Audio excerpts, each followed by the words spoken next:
जय श्री कृष्णा, राधे राधे। आप सभी भक्तों का आपके अपने YouTube चैनल श्री कृष्ण दीवानी में हार्दिक स्वागत है। आज हम सुन रहे हैं कार्तिक मास महात्म्य अध्याय 11 की पावन कथा।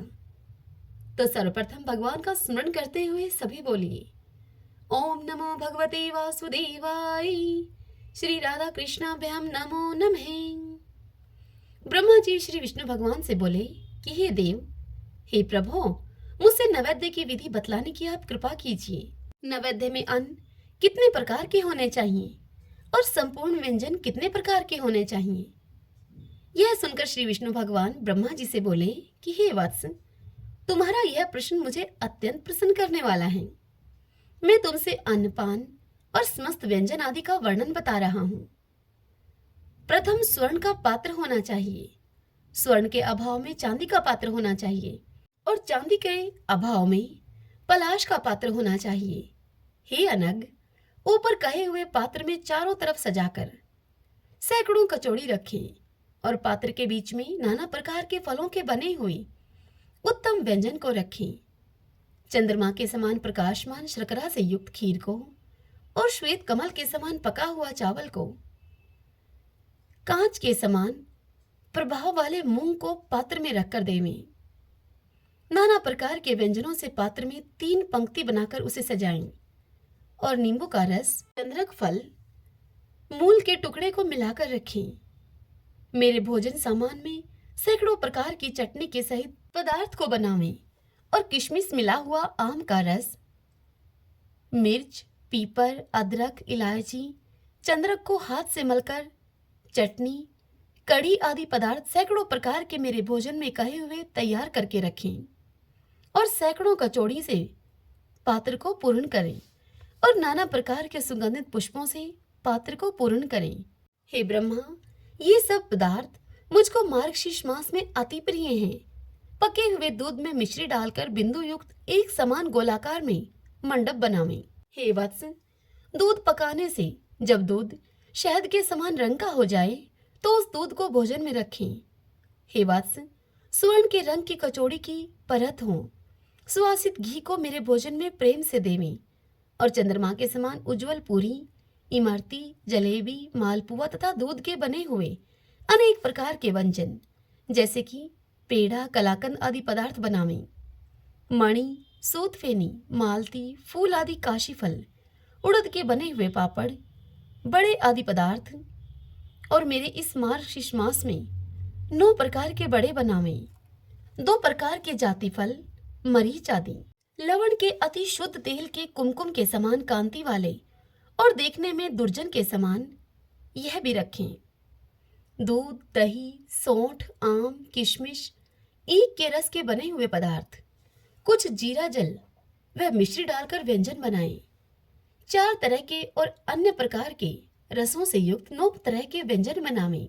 वज्रप्रभा, अनुकणिका, 4 बीज, उत्तम खारीक, नारियल के टुकड़े, सैकड़ों लौंग से युक्त घी, दूध, मिश्री आदि सबको कढ़ाई में भूनकर बनाए हुए पदार्थ, खिचड़ी आदि, पराकी, चंद्रपोलिका और 4 बीज के बने हुए लड्डू, मिश्री दूध के बने, नारियल फल के बने और गोंद के बने हुए मिष्ठान, यह मिष्ठान मुझे अर्पित करें।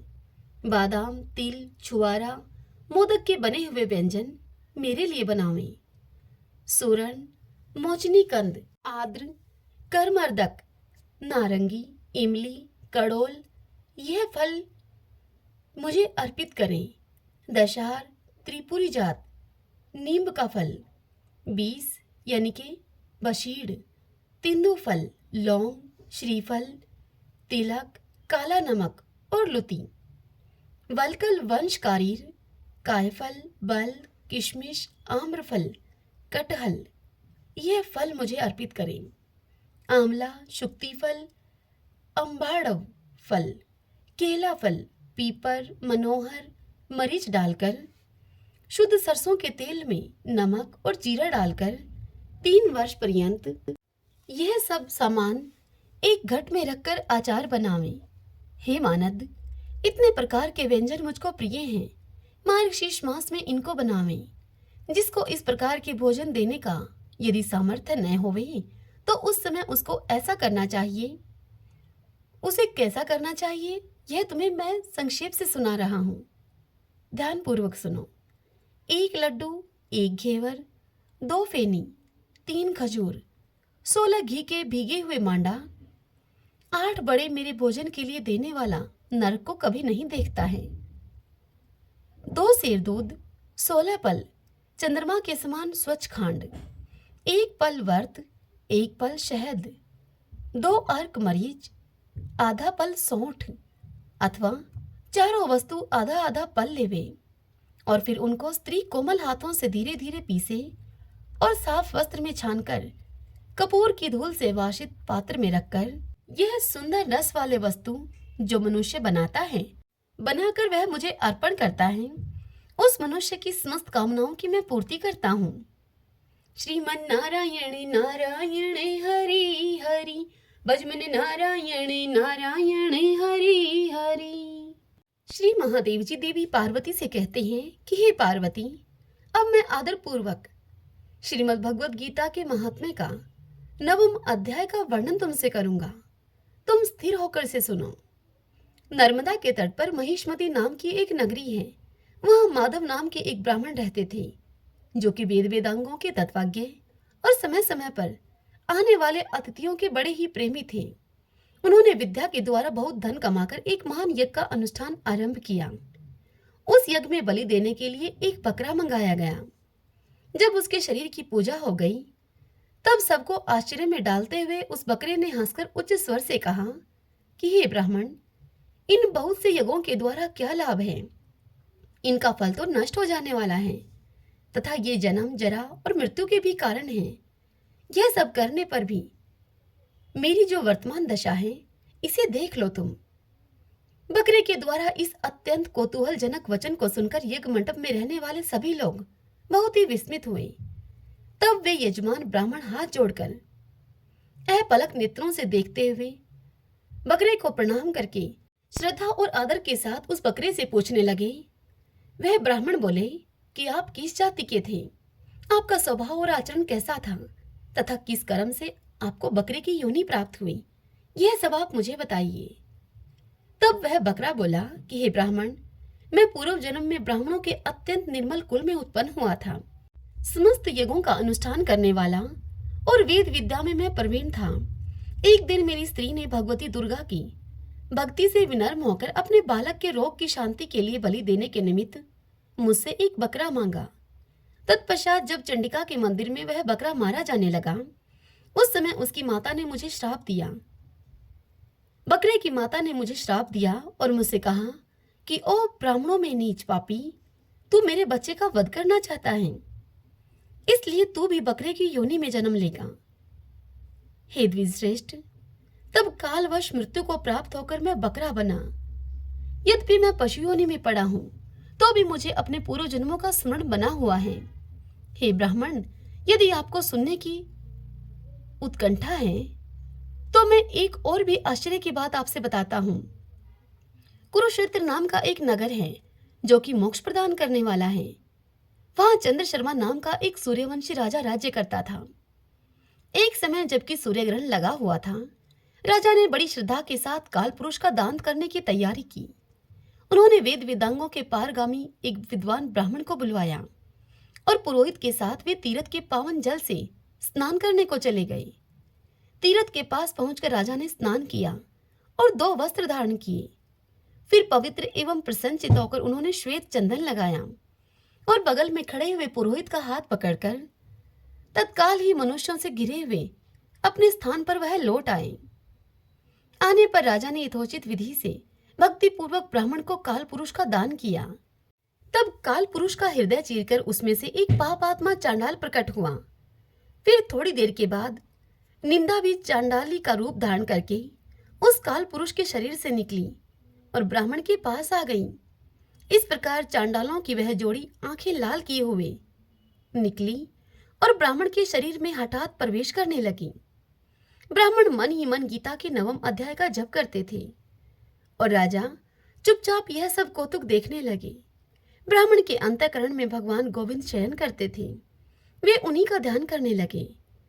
ब्राह्मण ने जब गीता के 9वें अध्याय का जप करते हुए अपने आश्रयभूत भगवान का ध्यान किया, उस समय गीता के अक्षरों से प्रकट हुए विष्णु दूतों के द्वारा पीड़ित होकर वे दोनों चंडाल भाग गए।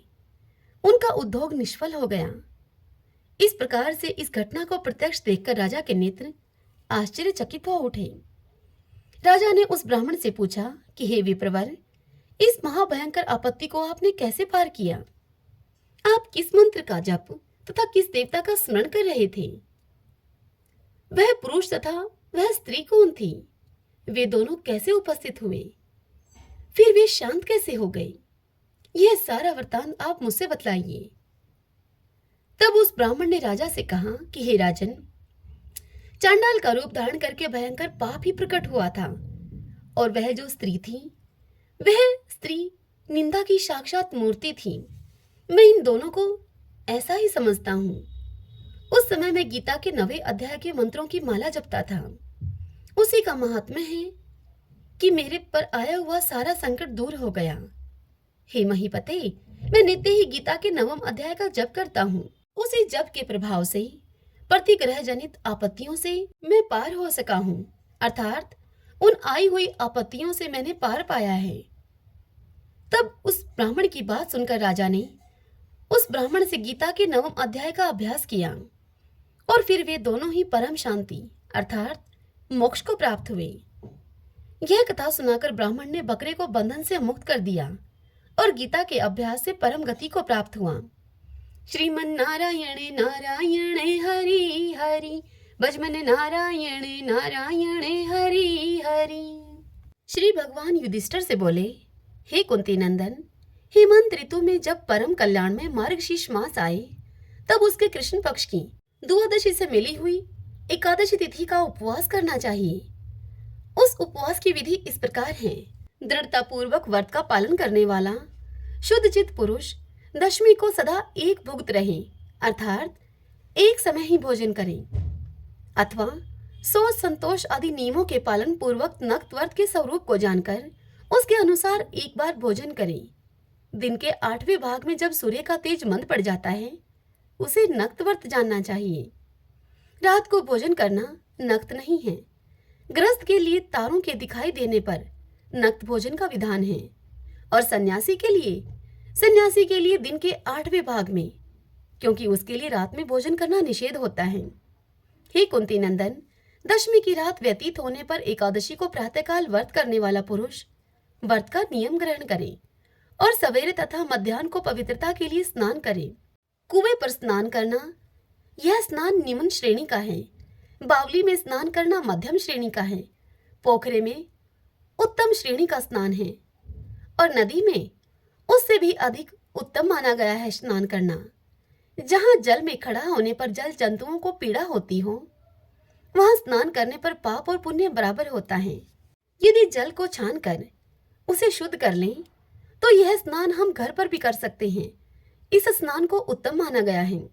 इसलिए हे पांडव श्रेष्ठ, घर पर बताई गई इस विधि से स्नान करें।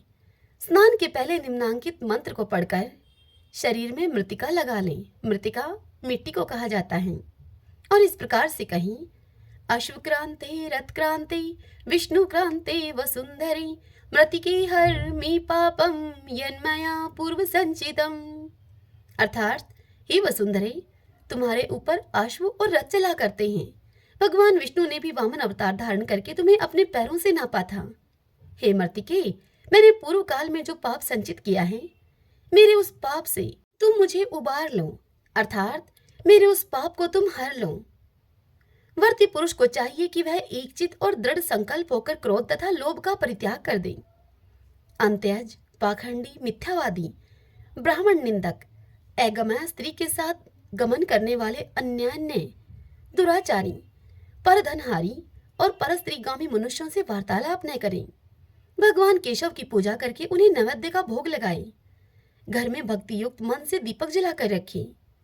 हे पार्थ, उस दिन निंद्रा और मथुन का परित्याग करें। धर्म शास्त्र से मनोरंजन करते हुए संपूर्ण दिन को व्यतीत करें। हे नृपश्रेष्ठ, भक्ति युक्त होकर रात्रि में जागरण भी करें। ब्राह्मणों को दक्षिणा दे और प्रणाम करके उनसे त्रुटियों के लिए क्षमा मांगे। जैसे कृष्ण पक्ष की एकादशी है, वैसे ही शुक्ल पक्ष की भी है। इसी विधि से उस व्रत का भी पालन करना चाहिए। हे पार्थ, द्विज को उचित है कि वह शुक्ल और कृष्ण पक्ष की एकादशी के व्रती लोगों में भेद बुद्धि न करें। शंख उद्धार तीर्थ में स्नान करके भगवान गदाधर का दर्शन करने से जो पुण्य होता है, तथा संक्रांति के अवसर पर 4 लाख का दान करके जो पुण्य प्राप्त किया जाता है, वह सब एकादशी व्रत की 16वीं कला के बराबर भी नहीं है। प्रभास क्षेत्र में चंद्रमा और सूर्य के ग्रहण के अवसर पर स्नान दान से जो पुण्य होता है, वह पुण्य निश्चय ही एकादशी को उपवास करने वाले मनुष्य को मिल जाता है। केदार क्षेत्र में जल पीने से पुनर्जन्म नहीं होता। एकादशी का भी ऐसा ही महात्म्य है। यह भी गर्भवास का निवारण करने वाली है। पृथ्वी पर अश्वमेध यज्ञ का जो फल होता है, उससे 100 गुना अधिक फल एकादशी व्रत करने वाले को मिलता है। जिसके घर में तपस्वी और श्रेष्ठ ब्राह्मण भोजन करते हैं, उसको जिस फल की प्राप्ति होती है, वह एकादशी व्रत करने वाले को भी अवश्य मिलता है। वेदांगों के पारगामी विद्वान ब्राह्मण को शस्त्र गौदान करने से जो पुण्य होता है, उससे 100 गुना पुण्य एकादशी व्रत करने वाले को प्राप्त होता है। हे कुंती पुत्र, इस प्रकार व्रती को वह पुण्य प्राप्त होता है जो देवताओं के लिए भी दुर्लभ है। रात को भोजन कर लेने पर उससे आधा पुण्य प्राप्त होता है, तथा दिन में एक बार भोजन करने से देहधारियों को नक्त भोजन का आधा फल मिलता है। जीव जब तक भगवान विष्णु के प्रिय दिवस एकादशी को उपवास नहीं करता, तभी तक तीर्थ, दान और नियम अपने महत्व की गर्जना करते हैं। इसलिए हे पांडुश्रेष्ठ, तुम इस व्रत का अनुष्ठान करो। हे कुंती नंदन, यह गोपनीय एवं उत्तम व्रत है जिसका मैंने तुमसे वर्णन किया है। हजारों यज्ञों का अनुष्ठान भी एकादशी व्रत की तुलना नहीं कर सकता। भगवान श्री कृष्ण की यह बात सुनकर युधिष्ठिर ने पूछा कि हे भगवान, पुण्यमयी एकादशी तिथि कैसे उत्पन्न हुई, इस संसार में क्यों पवित्र मानी गई, तथा देवताओं को यह कैसे प्रिय हुई, यह बताइए। तब श्री भगवान कुंती पुत्र से बोले, हे कुंती नंदन, प्राचीन समय की बात है। सतयुग में मुर नामक एक दानव रहता था। वह बड़ा ही अद्भुत, अत्यंत रौद्र तथा संपूर्ण देवताओं के लिए भयंकर था। उस काल रूपधारी दुरात्मा महाअसुर ने इंद्र को भी जीत लिया था। संपूर्ण देवता उससे परास्त होकर स्वर्ग से निकाले जा चुके थे और शंकित तथा भयभीत होकर वह पृथ्वी पर विचर रहे थे। एक दिन सभी देवता महादेव जी के पास गए। वहां इंद्र ने भगवान शिव के आगे सारा हाल कह सुनाया। इंद्र भगवान शंकर से बोले, हे महेश्वर, यह देवता स्वर्गलोक से भ्रष्ट होकर पृथ्वी पर विचर रहे हैं। मनुष्यों में रहकर इनकी शोभा नहीं होती। हे देव, कोई उपाय बतलाइए। देवता किसका सहारा लें अब? इंद्र की सारी बात सुनकर महादेव जी ने इंद्रराज से कहा कि हे देवराज, जहां सबको शरण देने वाले, सबकी रक्षा में तत्पर रहने वाले जगत के स्वामी भगवान गरुड़ ध्वज विराजमान हैं, तुम सब वहां जाओ, वे तुम लोगों की रक्षा करेंगे। भगवान श्री कृष्ण युधिष्ठिर से आगे कहते हैं कि हे युधिष्ठिर, महादेव जी की इस बात को सुनकर परम बुद्धिमान देवराज इंद्र संपूर्ण देवताओं को साथ लेकर वहां पर गए। भगवान गदाधर क्षीर सागर के जल में सो रहे थे। उनका दर्शन करके इंद्र ने हाथ जोड़कर उनकी स्तुति अब आरंभ की। स्तुति करते हुए इंद्र बोले, हे देवेश्वर, आपको नमस्कार है। हे प्रभु, देवता और दानव दोनों ही आपकी वंदना करते हैं। हे पुंडरीकाक्ष, आप दैत्यों के शत्रु हैं। हे मधुसूदन, हम लोगों की आप रक्षा कीजिए। हे जगन्नाथ, संपूर्ण देवता मुर नाम के दानव से भयभीत होकर आपकी शरण में आए हैं। हे भक्त वत्सल, हमें बचाइए। हे देव देवेश्वर, हमें बचाइए। हे जनार्दन, हमारी रक्षा कीजिए, रक्षा कीजिए प्रभु। दानवों का विनाश करने वाले हे कमल नयन, हमारी आप रक्षा कीजिए। हे प्रभु, हम सब लोग आपके समीप आए हैं, हम सब आपकी शरण में पड़े हैं। हे भगवान, शरण में आए हुए देवताओं की सहायता कीजिए। हे देव, आप ही पति, आप ही मति, आप ही कर्ता और आप ही कारण हैं। आप ही सब लोगों की माता और आप ही इस जगत के पिता हैं। हे भगवान, हे देवेश्वर, हे शरणागत वत्सल, देवता भयभीत होकर आपकी शरण में आए हैं। हे प्रभु, अत्यंत उग्र स्वभाव वाले महाबली मुर, इस नाम के दैत्य ने संपूर्ण देवताओं को जीतकर इन्हें स्वर्ग से निकाल दिया है। इंद्र की इस स्तुति को सुनकर भगवान विष्णु देवराज से बोले कि हे देवराज, वह दानव कैसा है, उसका रूप और बल कैसा है, और उस दुष्ट के रहने का स्थान कहाँ है। तब देवराज इंद्र बोले कि हे देवेश्वर, पूर्व काल में ब्रह्मा जी के वंश में तालजंग नाम का एक महान असुर उत्पन्न हुआ था, जो कि अत्यंत भयंकर था। उसका पुत्र मूर दानव के नाम से विख्यात हुआ। वह भी अत्यंत उत्कट, महापराक्रमी और देवताओं के लिए बड़ा भयंकर है। चंद्रावती नाम से प्रसिद्ध एक नगरी है, उसी में स्थान बनाकर वह दानव निवास करता है। उस दैत्य ने समस्त देवताओं को परास्त करके स्वर्गलोक से बाहर कर दिया है। उसने एक दूसरे ही इंद्र को स्वर्ग में सिंहासन पर बिठाया है। अग्नि, चंद्रमा, सूर्य, वायु तथा वरुण भी उसने दूसरे ही बना दिए हैं। हे जनार्दन, मैं सच्ची बात आपसे बता रहा हूँ, उसने सब कोई दूसरे ही कर लिए हैं। देवताओं को तो उसने प्रत्येक स्थान से वंचित कर दिया है। तब देवराज इंद्र का यह कथन सुनकर भगवान जनार्दन को बड़ा क्रोध हुआ। वे देवताओं को साथ में लेकर चंद्रावतीपुरी में गए। देवताओं ने देखा कि दैत्यराज बारंबार गर्जना कर रहा है। उससे परास्त होकर संपूर्ण देवता दसों दिशाओं में भाग गए। अब वह दानव भगवान विष्णु को देखकर उनसे बोला, खड़ा रहे, खड़ा रहे। उसकी ललकार को सुनकर भगवान के नेत्र अब क्रोध से लाल हो गए। वे बोले, अरे दुराचारी दानव, मेरी इन भुजाओं को देख तू। यह कहकर विष्णु भगवान ने अपने दिव्य बाणों के सामने आए हुए दुष्ट दानवों को मारना अब आरंभ किया। दानव भगवान विष्णु के भय से विवल हो उठे। हे पांडुनंदन, तत्पश्चात श्री विष्णु ने दैत्य सेना पर चक्र का प्रहार किया। उससे छिन्न भिन्न होकर सैकड़ों योद्धा मौत के मुख में चले गए। इसके बाद भगवान मधुसूदन बद्रिका आश्रम को चले गए। वहां सिंहावती नाम की गुफा थी, जो कि 12 योजन लंबी थी। हे पांडुनंदन, उस गुफा में एक ही दरवाजा था। भगवान विष्णु उसी में सो रहे। दानव मूर भगवान को मार डालने के उद्योग में लगा हुआ था। वह उनके पीछे लगा रहा। वहां पहुंचकर उसने भी उसी गुफा में प्रवेश किया। वहां भगवान को सोता हुआ देखकर उसे बड़ा ही हर्ष हुआ। वह दानव सोचने लगा कि यह दानवों को भय देने वाला देवता है, अतः निसंदेह इसे मैं मार डालूंगा। आगे श्री कृष्ण भगवान युधिष्ठिर को यह कथा सुनाते हुए कहते हैं कि हे युधिष्ठिर, दानव के इस प्रकार विचार करते ही भगवान विष्णु के शरीर से एक कन्या प्रकट हुई, जो कि बड़ी ही रूपवती, सौभाग्यशालिनी तथा दिव्य अस्त्र शस्त्रों से युक्त थी। वह भगवान के तेज के अंश से उत्पन्न हुई थी। उसका बल और पराक्रम महान था। हे युधिष्ठिर, दानवराज मूर ने उस कन्या को देखा। कन्या ने युद्ध का विचार करके दानव के साथ युद्ध के लिए याचना की। अब उन दोनों में, उस कन्या में और उस दानवराज मूर में युद्ध छिड़ गया। कन्या सब प्रकार की युद्ध कला में निपुण थी। वह मूर नाम का महान असुर उस कन्या के हुंकार मात्र से राख का ढेर हो गया। उस दानवराज मूर के मारे जाने पर भगवान अब जाग उठे। उन्होंने दानव को धरती पर पड़ा हुआ देखकर उस कन्या से पूछा कि मेरा यह शत्रु अत्यंत उग्र और भयंकर था, किसने इसका वध किया है। यह सुनकर वह कन्या बोली कि हे स्वामिन, आपके ही प्रसाद से मैंने इस महादैत्य का वध किया है। तब श्री भगवान ने उस कन्या से कहा कि हे कल्याणी, तुम्हारे इस कर्म से तीनों लोकों के मुनि और देवता आनंदित हुए हैं। अतः तुम्हारे मन में जैसी रुचि हो उसके अनुसार मुझसे कोई वर मांग लो। देव दुर्लभ होने पर भी वह वर मैं तुम्हें दूंगा अवश्य, इसमें तनिक भी संदेह नहीं है। हे युधिष्ठिर, वह कन्या कोई और नहीं, साक्षात एकादशी ही थी।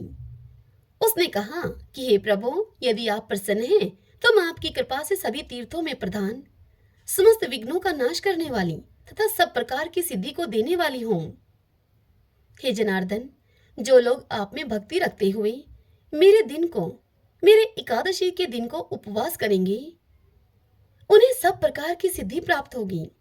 हे माधव, जो लोग उपवास, नक तथा एक भुक्त करके मेरे व्रत का पालन करेंगे, उन्हें आप धन, धर्म और मोक्ष प्रदान कीजिए। यह सुनकर श्री विष्णु भगवान बोले कि हे कल्याणी, तुम जो कुछ कहती हो वह सब पूर्ण होगा। भगवान श्री कृष्ण युधिष्ठिर से इस कथा को सुनाते हुए आगे कहते हैं कि हे युधिष्ठिर, ऐसा वर पाकर महाव्रता एकादशी बहुत प्रसन्न हुई। दोनों पक्षों की एकादशी समान रूप से कल्याण करने वाली है। इसमें शुक्ल या कृष्ण का भेद नहीं करना चाहिए।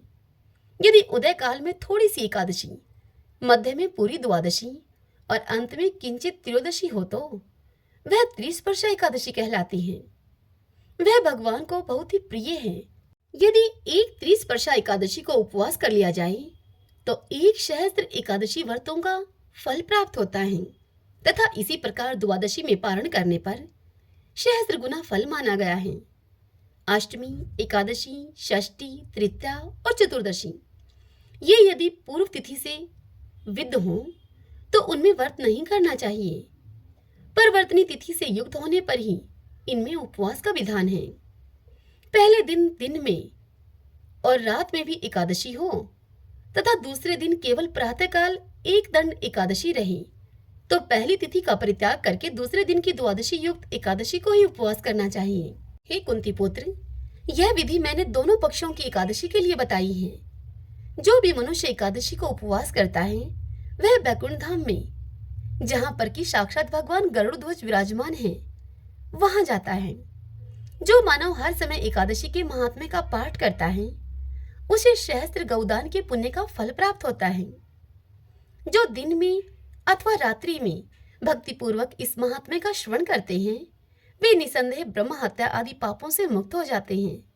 एकादशी के समान पाप नाशक व्रत दूसरा कोई नहीं है। श्रीमन नारायणे नारायणे हरि हरि, भजमन नारायणे नारायणे हरि हरि। एक ब्राह्मण था, वह रोज पीपल में जल चढ़ाता था। पीपल में से रोज एक लड़की कहती थी कि पिताजी मैं तुम्हारे साथ चलूंगी। यह विचार करके ब्राह्मण अब सूखने लगा। तब ब्राह्मणी बोली कि तुम्हें क्या हुआ है, तुम क्यों सूख रहे हो? तब ब्राह्मण बोला कि पीपल में से एक लड़की रोज मुझे कहती है कि पिताजी मैं तुम्हारे साथ चलूंगी। ब्राह्मण की सारी बात सुनकर ब्राह्मणी उससे बोली कि तुम उसे कल ले आना।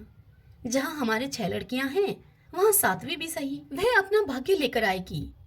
आप ले आना उसे अपने साथ, अगर वह आपको फिर से बोलती है। अब दूसरे दिन ब्राह्मण जब पूजा करने के लिए पीपल के पास गया तब वह लड़की फिर से ब्राह्मण से बोली कि बाबा मैं तुम्हारे साथ चलूंगी। तब वह ब्राह्मण उसे कहने लगा हाँ चलो, और ब्राह्मण उस लड़की को अपने साथ अपने घर ले आया। अब ब्राह्मण आटा मांगने के लिए गया तो उस दिन उस ब्राह्मण को थैला भर के आटा मिला। ब्राह्मणी आटा छानने लगी तो वह लड़की बोली कि माँ आटा मैं छानूंगी। तब ब्राह्मणी ने उसे कहा कि ना बेटी पावनी, अगर तुम आटा छानेगी तो तू धोली धोली हो जाएगी। तब लड़की बोली कि नहीं माँ, आटा तो मैं ही छानूंगी।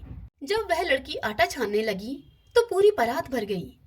जब ब्राह्मणी खाना बनाने लगी तो वह लड़की फिर से बोली कि माँ खाना मैं बनाऊंगी। तब ब्राह्मणी बोली कि ना बेटी, तेरी उंगली जल जाएंगी। तब वह लड़की बोली कि नहीं माँ, खाना तो मैं ही बनाऊंगी।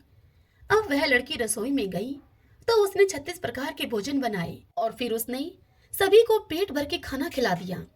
वे और दिन तो भूखे रहते थे परंतु उस दिन सभी ने पेट भर के खाना खाया। अब ब्राह्मणी का भाई आया तो वह कहने लगा अपनी बहन से कि जीजी मुझे तो भूख लगी है, मैं रोटी खाऊंगा। तब ब्राह्मणी सोचने लगी कि अब तो सभी ने खाना खा लिया है, कुछ बचा भी नहीं होगा, अब इसे खाना कहाँ से खिलाऊंगी। तब लड़की अपनी माँ से बोली कि माँ क्या बात है। तब ब्राह्मणी ने कहा कि बेटी तेरा मामा आया है, वह खाना खाएगा। तब लड़की रसोई में गई, उसने 36 प्रकार के भोजन बनाए और मामा को भी जिमा दिया। ब्राह्मणी का भाई अपनी बहन से बोला कि जीजी ऐसा भोजन तो मैंने कभी नहीं खाया जैसा कि आज खाया है। तब ब्राह्मणी उसे बोली कि भाई तेरी पावनी भांजी ने बनाया है, उसी ने बनाया है आज यह खाना। अब मामा खाना खा के अपने घर को चला गया। शाम हुई तो लड़की बोली कि माँ चौका लगा के चौके का दीवा जला दो, मैं कोठे में ही सोऊंगी। तब ब्राह्मणी बोली कि ना बेटी तू डर जाएगी, कोठे में अंधेरा है। तब लड़की बोली कि नहीं माँ, मैं तो कोठे में ही सोऊंगी। अब वह लड़की कोठे में सो गई। जब आधी रात हुई तब वह उठी और उसने चारों ओर देखा तो घर में धन ही धन हो गया। अब उस घर से वह जाने लगी तो बाहर पड़ोसी के घर से बाहर एक बूढ़ा ब्राह्मण सो रहा था। तब उस ब्राह्मण ने उस लड़की से पूछा कि बेटी अब इस समय तू कहाँ चली। तब लड़की बोली कि मैं तो लक्ष्मी माता हूँ, इसकी 6 बेटियां हैं, इसकी दरिद्रता को दूर करने के लिए आई थी। तुम्हें करवानी है तो तुम भी करवा लो। फिर उस लड़की ने उस बाहर सोए हुए ब्राह्मण के घर की ओर देखा तो वहां उसके घर में भी धन ही धन हो गया। सवेरे उठकर ढूंढ मची कि पावनी बेटी कहाँ गई, पावनी बेटी कहाँ गई। तो वह पड़ोस का ब्राह्मण बोला, हे भाई, वह तो लक्ष्मी माता थी, तेरे साथ साथ मेरी भी दरिद्रता दूर कर गई। जिस प्रकार लक्ष्मी माता ने उस गरीब ब्राह्मण की दरिद्रता को दूर किया, वैसे ही सबकी गरीबी को दूर करे, सबकी दरिद्रता को दूर करे। इस कथा को कहते सुनते हुंकारा भरते सब पर माँ लक्ष्मी अपनी कृपा करे। अब हम विष्णु सहस्त्रनाम स्तोत्र का पाठ करते हैं, क्योंकि मार्गशीर्ष मास में विष्णु सहस्त्रनाम स्तोत्र को सुनना और पढ़ना विशेष पुण्यदायी होता है। जो पुरुष भक्ति संपन्न होकर इस विष्णु सहस्त्रनाम से पुरुषोत्तम भगवान की प्रतिदिन स्तुति करता है, वह शीघ्र ही समस्त संकटों से पार हो जाता है। यस्य स्मरण मात्रेण जन्म संसार बंधनात् विमुच्यते। नमस्तस्मै विष्णवे प्रभ विष्णवे नमः समस्त भूतानामादि भूताय भूभृते अनेक रूप रूपाय विष्णवे प्रभ विष्णवे। ओम विश्वम विष्णु है वषट्कारो भूत भव्य भवत प्रभु है भूतकृत भूत भृत भावो भूतात्मा भूत भावने भूतात्मा परमात्मा च मुक्तानां परमागति है। अव्यय पुरुष साक्षी चित्रज्ञो अक्षर एव च योगो योग विद्याम नेता प्रधान पुरुषेश्वरः नारसिंह वपुः श्रीमान केशव पुरुषोत्तमः सर्वः सर्वः शिवः स्थाणु भूतादि निधिर्व्यः संभवो भावनो मृता प्रभवा प्रभु ईश्वरः स्वयंभू है शंभुरादित्य पुष्कराक्षो महासुनः अनादि निधनो दाता विद्याता धातुरुत्तम है। अपरमेयो हर्षिकेश पदम नाभो अमर प्रभु है विश्वकर्मा मनुस्त्वष्टा सत्विष्ट सत्विरो ध्रुवः अग्रह है शाश्वत है कृष्णो लोहिताक्ष प्रतर्दन है प्रभुतः त्रिकुप्तम पवित्रम मंगलम परम ईशाने प्राणदे प्राणो ज्येष्ठ श्रेष्ठ प्रजापति हिरण्यगर्भो भूगर्भो माधवो मधुसूदन ईश्वरो विक्रमी धन्वी मेधावी विक्रमे कर्म अनुत्तमो दुरादर्श कृतघ कृतिरात्मवान सुरेश है शरणम शरम विश्वरेता प्रजापवः संवत्सरो व्यालः प्रत्यय सर्वदर्शन है अजय है सर्वेश्वर सिद्ध सिद्धि है सर्वादिर अच्युतः वर्षा कपीर में आत्मा सर्वयोग विनिह सरतः वसु है वसुमना है सत्य है समात्मा असम्मति है समय है अमोघ पुंडरीकाक्षो वर्षकर्मा वर्षाकृति है रुद्रो है बहुश्रा है बब्रू है विश्व योनि सुचिश्रवा है अमृत है शाश्वत स्थाणु वरारोहो महतपा है सर्वज्ञ सर्वविद भानु विश्वक्षेनो जनार्दन वेदोह वेद विद व्यांगो वेदांगो वेद विद कवि है लोकादक्ष सुरादक्ष धर्मादक्ष कृताकृत चतुर आत्मा चतुर्व्यो है चतुर्दृष्ट चतुर्भुजे है प्राचीषणो भोजनम भोक्ता शेषणो जगदादिजः अनगो विजयो जेता विश्व योनि पुनर्वसु है उपेन्द्रो वामन प्रांशु अमोघ सुचि ऊर्जितः अतीन्द्रिय संग्रह सर्गो धर्तात्मा नियमो यमः वेदोह वैदः सदा योगी वीर्यः माधवो मधु है अतीन्द्रियो महामायो महोत्साहो महाबल है महाबुद्धि महावीर्यो महाशक्ति महादुति है अनिर्देश्य वपु है श्रीमान अमे आत्मा महाद्रिद्रक है महेशवासो महिव्रता श्रीनिवास सताम गति है अनिरुद्ध सुरानंदो गोविंदो गोविंदाम पति है मरीचि है दमनो हंस सुपर्णो भुज गौतम है हिरणाभय शूतपा पदम नाभय प्रजापति है अमृत्यु है सरब्द्रक है सिंह संधाता संधिमान स्त्र है अजो है दुर्मुष्ण शास्ता विश्रुतात्मा सुरारिया है गुरु है गुरुतमो धामो सत्य सत्य पराक्रम है निमिषो अन्विषे सत्रगवि वाचस्पति रुधारदी है अग्रणी है ग्रामणी है श्रीमान न्यायो नेता समीरण है सहस्त्र मूर्धा विश्वात्मा सहस्त्राक्ष सहस्त्रपात आवर्तनो निर्वर्तात्मा संवर्त सन परमर्दन है संवर्तको वहानी है अनिलो धरणीधर है शिव प्रसाद प्रश्न आत्मा विश्व धर्ग विश्व भुग विभु है सत्कृता सत्कृत साधु जैनो नारायणो नर है असंख्यो अपरमेय आत्मा विशिष्ट शिष्टकृत सूचि है सिद्धार्थ है सिद्ध संकल्प है सिद्धिदह सिद्धि साधन है वर्षा ही वर्ष भो विष्णु वर्ष परवा वर्षोदर है वर्धनो वर्धमान है विविक्त श्रुति सागर है सुभजो दुर्धरो वाग्मी महेंद्रो वसुदो वसु है नीक रूप है व्रत रूप है शिव विष्टि प्रकाशन है ओजस तेजो दुदिधर है प्रकाशात्मा प्रताप ने है रिद्ध स्पष्ट अक्षरो मंत्र चंद्राशु भास्कर दुति है अमृतम शुद्धो भानु शशबिंदु सुरेश्वर औषधम जगत सेतु सत्यधरम पराक्रम है भूत भव्य भवनाथ है, पवने पावनो अनिल है। काम काम कृत कांत है, काम प्रदय प्रभु है। युगादिकृत युगावर्तो नीकमायो महाशुन है। अदृश्यो अव्यक्त रूप सहस्रजित अनंत जित है। इष्टो अवशिष्ट शिष्टिष्ट शिखंडी नौशो वृष है। क्रोध क्रोध कृत कृता विश्वबाहु महीधर है। अच्युत प्रतित प्राण प्राणदो वासवानुज है। अपाम निर्दिष्टानं परमतः प्रतिष्ठित है। स्कंद स्कंधरो धुर्यो वर्दो वायु वाहन है। वासुदेवो बृहद्भानु आदिदेव पुरंदर है। अशोक तारण तार शूर शौरी जनेश्वर है। अनुकूल शतावर्त पद्मी पदम निभीक्षण है। पदम नाभो अरविंदाक्ष पदम गर्भ शरीर व्रत। महर्दि रिद्धो वर्धात्मा मोक्षो गरुड़ो ध्वज है। अतुल शर्भो भीम सम्यगो हवि हरि है। सर्वलक्षण लक्षणयो लक्ष्मीवान समिंत जय है। विक्षरो रोहितो मार्गो हेतु दामोदर सह। महीधरो महाभागो वेगवान विताशन है। उद्भव शोभनो देव श्री गर्भ परमेश्वर है। करणम कारणम कर्ता विकर्ता गहनो गुह है। व्यवस्थायो व्यवस्थान संस्थान स्थानदो दुर्वह। प्रर्धि है परम स्पष्ट चतुष्ट पुष्ट सुभिक्षण है। रामो विरामो वीरजो मार्गो नियो नियो अन्यः। वीर शक्ति मताम श्रेष्ठो धर्मो धर्म विदुत्तम है। वैकुंठ पुरुष प्राण प्राणदय प्रणव प्रदु है। हिरण्य गर्भ शत्रुघ्नो व्याप्तो वायुर्धोक्ष जय है। ऋतु है सुदर्शन है काल परमिष्टि परिग्रह। उग्र शनवत्सरो दक्षो विश्रामो विशो दक्षिण है। विस्तार स्थावर स्थाणु परमाणम बीजम वेयम। अर्थो अनर्थो महाकोशो महाभोगो महदन है। अनिर्विण सत्विष्टो अभु है धर्मयूपो महामख है। नक्षत्र नेमी नक्षत्री शमय शामय शमीहन है। यज्ञ इज्यो महेजय च कर्तु सत्रम स्तम गति है। सर्वदर्शी विमुक्तात्मा सर्वज्ञो ज्ञानम उत्तमम। सुवर्त शुंक सूक्ष्म सुघोष सुखद सुहत है। मनोहरो जित क्रोधो वीर बाहु विदारण है। स्वाप्ने है सवशो व्यापी नीकात्मा नीक क्रम कृत। वत्सरो वत्सलो वत्सी रतन गर्भ धनेश्वर है। धर्म गोप धर्म कृत धर्मी शत अशत शरम अक्षरम। अविज्ञाता शस्त्रांशु विधाता कृत लक्षण है। गभस्ति नेमि सत्वस्त सिंहो भूत महेश्वर आदिदेवो महादेवो देवेशो देव वृद्ध गुरु है। उत्तरो गोपतिर्गुप्ता ज्ञान गम्य पुरातन है। शरीर भूत व्रत भोक्ता कपिंद्रो बुरी दक्षिण है। सोमपो अमृत तपः सोम पुरोजित पुरुषोत्तम है। विनियोजय सत्य संधो दाशारह सात्वताम पति है। जीवो है विनीता साक्षी मुकुंदो अमित विक्रम है। अम्बो निधिर्नंतात्मा मोददिशयो अनंत कह है। अजो है महार है स्वभाव्यो जीता मित्र प्रमोदन है। आनंदो नंदनो नंद सत्य धर्मा त्रिविक्रम है।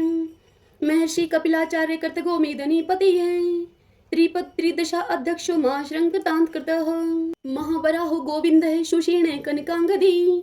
गुहो कबीरो गहनो गुप्त चक्र गदाधर है। वेदाः स्वंगो अजित है कृष्णो दृढ़ संकर्षणो अच्युत। वरुणो वारुणो वृक्ष पुष्कराक्षो महामना है। भगवान है भगहानंदी वनमाली हलायुध। आदित्यो ज्योतिरादित्यो शैषणो गतिस्तम। सुधन्वा खंड परशु है दारुणो दर्विण प्रदय है।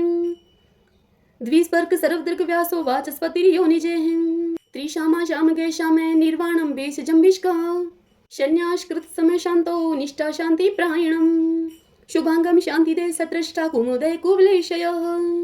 गोहितो गोपतिर्गोप्ता वृषभाक्षो वृष प्रिय। अनिवर्ति निर्वर्तात्मा संक्षिप्ता श्रीमकर शिव। श्रीवत्स्वक्षा श्रीवास श्रीपति श्रीमतांबर श्रीदह श्रीशः श्रीनिवास श्रीनिधि श्रीविभावने श्रीद्रः श्रीकृः श्रेयः श्रीमान लोकत्रयाश्रय स्वक्षः स्वंगः शतानंदो नंदिर ज्योतिर्गणेश्वरः। विजितात्मा विधेयात्मा सत्कीर्ति छिन्न संशय उद्रीण सर्वत चक्षु अनिश शाश्वत अस्त्र। भूषयो भूषणो भूत विशोक शोक नाशने अर्चिस्मान अर्चित है कुंभो विशुद्धात्मा विशोधन है। अनिरुद्धो अप्रतिरथ है प्रद्युमनो अमित विक्रम है। कालनेमी निहा वीर शौरी शूरजनेश्वर त्रिलोकात्मा त्रिलोकेश केशव केशिहा हरि है। कामदेव कामपाल कामिकांत कृतागम है। अनिर्देश वपु विष्णु वीरो अनंत तो धनंजय है। ब्राह्मणियों ब्रह्माकृत ब्रह्मा ब्रह्म ब्रह्मा विवर्धन है। ब्रह्माविद ब्राह्मणों ब्रह्मी ब्रह्माज्ञो ब्राह्मण प्रिय है।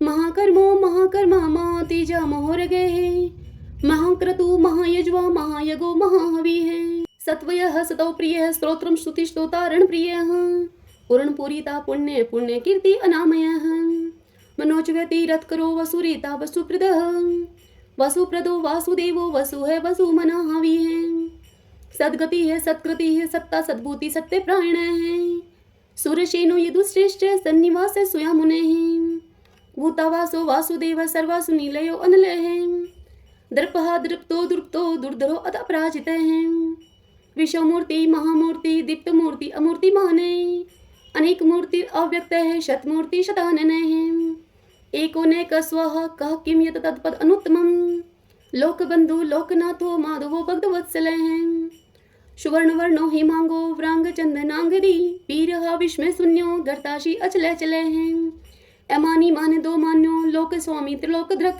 सुमेधामीद जो धन्य सत्यमेधा धराधर हैं तेजो वृषो दुति दर है शर्व शस्त्र प्रतांबर है प्रग्रो निग्रो व्यग्रो नेक श्रृंगो गदाग्रजे चतुर्मूर्ति चतुर्बाहु चतुर्व्यूह है चतुर्गति है चतुर आत्मा चतुर्भाव चतुर्वेद विद एक पात समावर्तो अनिर्वर्तात्मा दुर्जयो दुर्ति कर्म है दुर्लभो दुर्गमो दुर्गो दुरावासो दुरारिया है शुभांगो लोक सारंग सुतंतु सुतंतु वर्धन है इंद्र कर्मा महाकर्मा कर्तकर्मा कृतागम है उद्भव सुंदर सुंदो रत्न नाभ सुलोचन है अर्को वाष्ण श्रृंगी जयंत सर्व विजयी है सुवर्ण बिंदु अक्षोभय सर्ववागीश्वरेश्वर है महादो महागतो महाभूतो महानिधि है कुंदय कुंदर कुंदय प्रजने पावनो अनिल है अमृताशो अमृत वपु है सर्वज्ञ सर्वतो मुख है शूलुभ है सुवर्त सिद्ध शत्रुज शत्रुतापन है नय क्रोध उदम्बरो अश्वत चाणुरांध्र निशोधन है शस्त्रार्ची सप्त जीव है सप्तदा सप्त वाहन है अमृतिर अनगे अचिंतयो भय कृत भय नाशन है अणु है भ्राता कृष है स्थूल है गुणव्रत निर्गुणो महान है ऐद्रत समुद्रत श्वासय प्रागवंशो वंशवर्धन है भार व्रत कथित है योगी योगी सर्व कामद है आश्रम शर्मण श्याम है सुपर्णो वायु वाहन है धनुर्धरो धनुर्वेदो दंडो दमितादम है अपराजित है सर्वशहो नियंता नियमो अयम है तत्ववान सात्विक है सत्य सत्य धर्म प्रायण है अभिप्राय प्रियारो अर्ह प्रियकृत प्रतिवर्धन है विहाय शक्ति ज्योति है सुरुचि हुदबुक विभु है रवि विरोचने है सूर्य है सविता रवि लोचने है अनंतो हुत भूत भोक्ता सुख दोनेक जो अग्रजय है अनिर्विणय सदामर्षि लोकधिष्ठानम अद्भुत है सनात सनातन तमय है कपिल है कपिल प्रिय है स्वस्ति स्वस्तिकृत स्वस्ति स्वस्ति भुक स्वस्ति दक्षिणे है एरोद्र कुंडली चक्री विक्रम उर्जित शासन है शब्दातिगय शब्द शह शिशिर शिरवरी करे हैं अक्रूर पीशलो दक्षो दक्षिण शमिनांबर है विद्वत्मो विद्भय पुण्य श्रवण कीर्तन है उत्तारणो दुष्कृति पुनः दोषोपन्नाशन है वीरहा रक्षणे संतो जीवन प्रिय वस्थित है अनंत रूप अनंत श्री जीत मन्यु भयापह चतुरस्त्रो गभीरात्मा विदिशो व्यादिशो दिशे है अनादिर्भूर्भुव लक्ष्मी सुवीरो रुचिरांगद जननो जन जन्मादि भीमो भीम पराक्रमे है आधार नीलो ऐदाता पुष्पहास्य प्रजाग्रह उद्रवग सत्पथाचार्य प्राणदय प्रणवय पण है परमाणम प्राण निल्य है प्राण व्रत प्राण जीवन है तत्वम तत्व विदेकात्मा जन्म मृत्यु जरातिगे है भूर्भुव स्वस्तरुसार सविता पर पितामह यज्ञो यज्ञपतिर्यज्वा यज्ञांगो यज्ञ वाहन है यज्ञ भ्रत यज्ञ कृत यज्ञ यज्ञ बुक यज्ञ साधन है यज्ञांत कृत यज्ञ गुहाम अन्नम अन्नाद एव च आत्मयोनि स्वयं जातो वेखान सामगाय रहे देवकी नंदन सृष्टा क्षितिशय पाप नाशन है शंख व्रत नंद की चक्री शारंग धनवा गदाधर है रथांग पाणी अक्षोभ है सर्व पर हरणायुध है सर्व पर हरणायुध ओम नमः इति विष्णु सहस्त्रनाम स्तोत्रम संपूर्ण। अब हम श्री कृष्ण चालीसा और श्री कृष्ण भगवान की आरती करेंगे।